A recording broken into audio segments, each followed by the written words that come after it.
Assalamualaikum warahmatullahi wabarakatuh. Di sini, kami akan mempresentasikan tentang tugas akhir untuk mata kuliah IS Strategi dan Audit Informasi, dalam laporan audit sistem aplikasi Gojek. Perkenalkan, saya Nahda Irunisa. Di sini saya akan menjelaskan tentang latar belakang dalam aplikasi Gojek. Jadi, PT Gojek Indonesia adalah perusahaan teknologi bidang transportasi yang melayani penggunanya melalui digital. Menurut Junior pada tahun 2017, layanan transportasi yang disediakan juga terdiri dari beberapa jenis kendaraan, mulai dari harga rendah hingga harga tinggi sesuai keinginan penggunanya. Seiring berjalannya waktu, perusahaan transportasi online ini sudah mengepakkan sayapnya hingga menyediakan layanan taksi online Bluebird. Beberapa perusahaan transportasi mulai bekerja sama dengan PT Gojek Indonesia karena melihat peluang perkembangan yang besar pada perusahaan ini, yang dikutip dari Aziza dan Adawiyah pada tahun 2018. PT Gojek Indonesia didirikan oleh Nadiem Makarim pada tahun 2011 untuk memberikan fasilitas transportasi yang aman dan nyaman bagi masyarakat Indonesia. PT Gojek Indonesia diterima masyarakat dengan sangat baik dan sebagian besar masyarakat Indonesia terbantu oleh aplikasi mobil yang bervariasi. Terbantu oleh aplikasi tersebut. Bahkan, Gojek tidak hanya melayani masyarakat dengan alat transportasi motor, tetapi juga mobil yang bervariasi.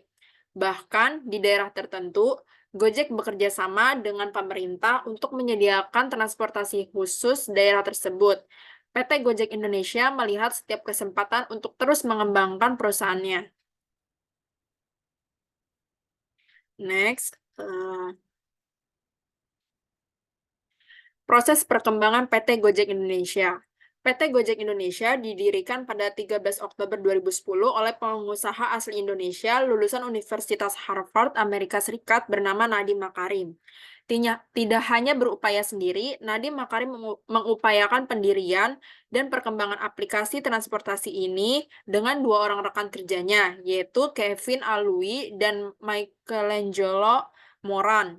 Ketiga pendiri layanan transportasi online pertama di Indonesia ini mengalami proses jatuh bangun yang panjang hingga perusahaan tersebut menjadi salah satu platform digital terbesar di Asia Tenggara. Ketika berdiri pertama kali, Gojek hanya aplikasi yang menyediakan fitur call center yang menghubungkan pengendara dengan calon penumpang. Tidak disangka, aplikasi transportasi ini sudah menjadi salah satu perusahaan startup yang mencapai tingkat dekakorn. Untuk mengevaluasi proses perkembangan PT Gojek Indonesia, di sini kami akan melakukan analisis perusahaan terlebih dahulu menggunakan framework COBIT, yaitu Control Objective for Information and Related Technology. COBIT sendiri itu adalah analisis kerangka dasar yang meninjau penciptaan teknologi informasi dengan kebutuhan organisasi sebagai dasar analisisnya. Tidak hanya itu, analisis ini akan menghubungkan dasar tersebut terhadap faktor-faktor yang memengaruhinya. Oleh karena itu, COBIT dikenal sebagai standar analisis bagi perusahaan yang bergerak di bidang teknologi informasi hingga bertaraf internasional. Hal-hal yang dianalisis serta dievaluasi pada laporan kami ini, yang pertama itu adalah rencana dan organisasi. Rencana pendirian Gojek sendiri diawali dengan analisis terhadap kebutuhan masyarakat akan transportasi resmi yang ada di Indonesia. Yang kedua, akuisisi dan implementasi. Perkembangan PT Gojek Indonesia yang semakin pesat menjadikannya sebagai salah satu perusahaan besar di Asia Tenggara. Hal tersebut tentunya memberikan kesempatan besar bagi perusahaan. Pada tahun 2021, PT Gojek Indonesia menempuh jalur akuisisi terhadap Tokopedia. Oleh karena itu, kini PT Gojek Indonesia sudah menjadi perusahaan yang merger dengan PT Tokopedia Indonesia. Keputusan tersebut menjadikan perusahaan ini lebih besar dari sebelumnya. Kini PT Goto Indonesia tidak hanya bergerak di bidang transportasi, namun juga bergerak di bidang marketplace online. Yang ketiga, itu ada pengiriman dan dokumen. PT Gojek Indonesia sendiri melakukan banyak perubahan dalam hal penyediaan layanan, manajemen keamanan, dan kontinuitas perusahaan.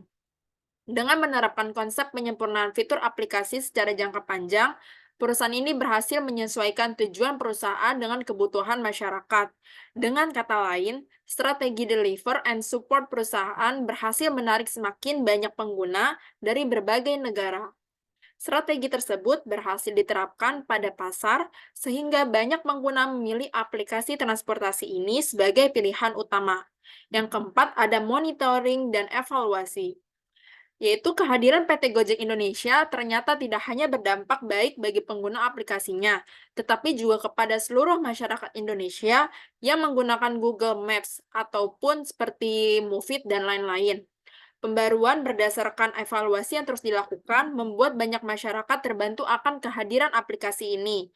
Oleh karena itu, evaluasi harus terus dilakukan untuk mengembangkan prospek pasar PT Gojek Indonesia. Selanjutnya akan dijelaskan oleh rekan saya, yaitu Putri Dea Amanda. Dipersilahkan. Baik, terima kasih. Untuk selanjutnya yaitu sistem perusahaan PT Gojek Indonesia. Perkembangan PT Gojek Indonesia yang semakin pesat didukung oleh sistem yang dikembangkan secara bertahap oleh seluruh anggota perusahaan. Pengembangan fitur-fitur tersebut harus terus diperhatikan dan dipertimbangkan untuk kebaikan penggunaan aplikasi. Namun demikian, masih banyak perusahaan yang harus dikembangkan berdasarkan analisis yang telah dilakukan sebelumnya. Berikut adalah hal-hal yang penting untuk diperhatikan oleh Gojek Indonesia. Yang pertama, sistem manajemen keamanan masih perlu ditingkatkan karena berhubungan dengan pengemudi dan penumpang. Perlu adanya tinjauan lanjut tentang sistem keamanan yang dapat diterima secara resmi oleh pengemudi dan penumpang. Keamanan data juga harus diperhatikan untuk menjaga privasi setiap pengguna aplikasi. Yang kedua, pengembangan teknologi pada aplikasi harus terus ditingkatkan sesuai dengan perkembangan teknologi di masa sekarang. Jika tidak dikembangkan dengan baik, kehadiran AI dapat saja disalahgunakan oleh beberapa oknum yang membawa dampak buruk bagi pengguna aplikasi Gojek. Oleh karena itu, pengembangan teknologi harus dilakukan dengan rinci dan tepat sasaran. Yang ketiga, kemudian akses kontrol yang diberikan kepada pengguna harus terus dipertimbangkan dan dievaluasi. Pengadaan fitur baru kehilangan GoPay memberikan kemudahan kepada pengguna untuk memperoleh dana yang hilang karena oknum tertentu. Namun hal tersebut dapat menjadi senjata yang membahayakan bagi perusahaan. Oleh karena itu, fitur tersebut harus dievaluasi secara bertahap. Next. Produk-produk PT Gojek Indonesia adalah perusahaan teknologi terbesar di Indonesia. Kini PT Gojek Indonesia berhasil mengakuisisi beberapa perusahaan kecil hingga perusahaan besar untuk memperluas cakupan perusahaan. Dengan demikian, produk-produk yang disediakan PT Gojek Indonesia juga sangat beragam. Secara umum, produk-produk yang tercantum di profil perusahaan dikategorikan sebagai berikut. Yang pertama, bidang transportasi, ada GoRide, GoCar, GoBluebird, GoSend, GoBox, GoCorp. Yang kedua, bidang pembayaran, ada GoPay, GoPay Tagihan, GoPay Later, GoGift, GoShare, GoInvestasi. Yang ketiga, bidang food and beverage, ada GoFood. Yang keempat, bidang perbelanjaan, ada GoMart, GoMart, GoShop. 5, bidang hiburan, GoPlay dan GoTix. 6, bidang bisnis, GoBiz, GoStore, Midtrans, Moka, Selly. Jadi kesimpulannya dari hasil menurut laporan tugas akhir, laporan dari audit kita, PT Gojek Indonesia telah mencapai keberhasilan sebagai salah satu perusahaan teknologi terkemuka melalui perjalanan yang panjang. Proses pengembangan terus berlangsung untuk menjadikan Gojek sebagai pemain utama di pasar Indonesia dan beberapa negara lain. Akuisisi yang cerdas seperti perluasan pangsa pasar memberikan dampak besar. Strategi yang diharapkan oleh perusahaan telah terbukti efektif dan perlu terus disempurnakan demi kemajuan lebih lanjut. Sistem evaluasi yang terus dikembangkan memastikan pengguna mendapatkan fitur terbaik secara cepat dan akurat. Produk-produk perusahaan awalnya terfokus pada transportasi, kini melibatkan berbagai unit lain termasuk logistik, pembayaran, food and beverage, perbelanjaan, hiburan, dan bisnis. Mungkin dalam masa mendatang, PT Gojek Indonesia akan melakukan akuisisi terhadap perusahaan atau unit lainnya. Oleh karena itu, evaluasi harus terus mesti dilakukan dan ditingkatkan secara maksimal untuk menjaga pertumbuhan dan kesuksesan perusahaan PT Gojek Indonesia. Sekian presentasi terkait laporan akhir audit mengenai sistem aplikasi PT Gojek. Sekian dari kami. Wassalamualaikum warahmatullahi wabarakatuh.